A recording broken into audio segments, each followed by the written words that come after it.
Hello again.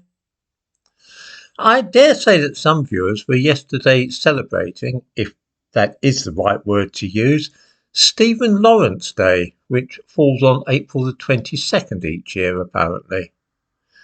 Like St. George, Stephen Lawrence has become a martyr, somebody who was hacked to death for no good reason and whose death has become highly symbolic. Of course, in keeping with the times, Lawrence is a secular saint, whereas George is essentially a religious figure. But there are nevertheless similarities between the two men, and in particular the way that one is now bidding fair to eclipse the other in importance to this modern and multicultural nation of ours.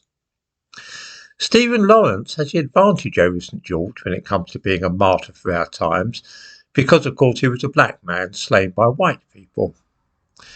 St. George and the cross of St. George have both come to symbolise the extreme right wing these days, and for many anti-racists and Guardian readers, anybody who even remarks that today is St. George's Day is automatically suspect.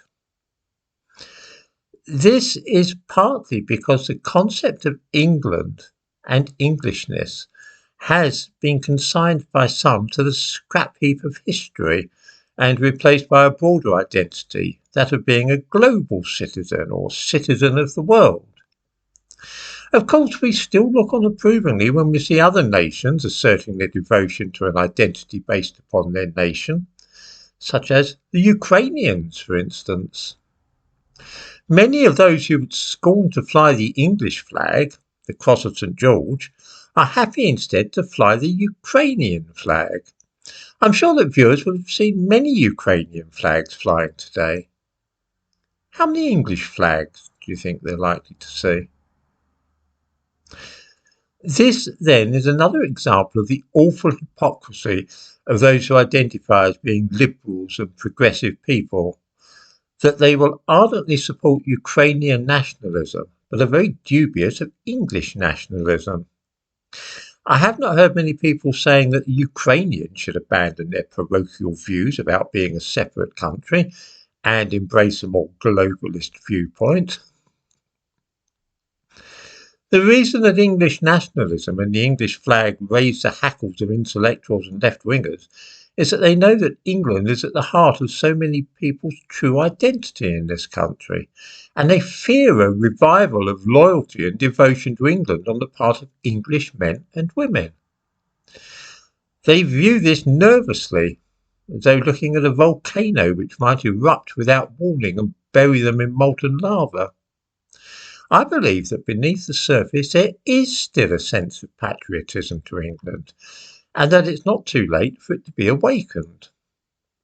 Those academics and Guardian reading types have good reason to be fearful, for the day that the people of England have had too much and begin to stir is likely to be a very uncomfortable one for traitors and quislings across the country.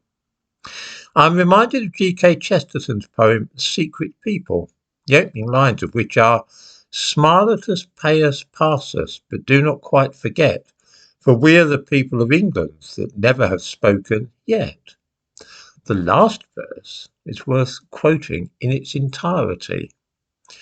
We hear men speaking for us of new laws, strong and sweet, yet is there no man speaketh as we speak in the street. It may be we shall rise the last as Frenchmen rose the first. Our wrath comes after Russia's wrath, and our wrath be the worst. It may be we are meant to mark with our riot and our rest God's scorn for all men governing. It may be beer is best. But we are the people of England, and we have not spoken yet. Smile at us, pay us, pass us, but do not quite forget.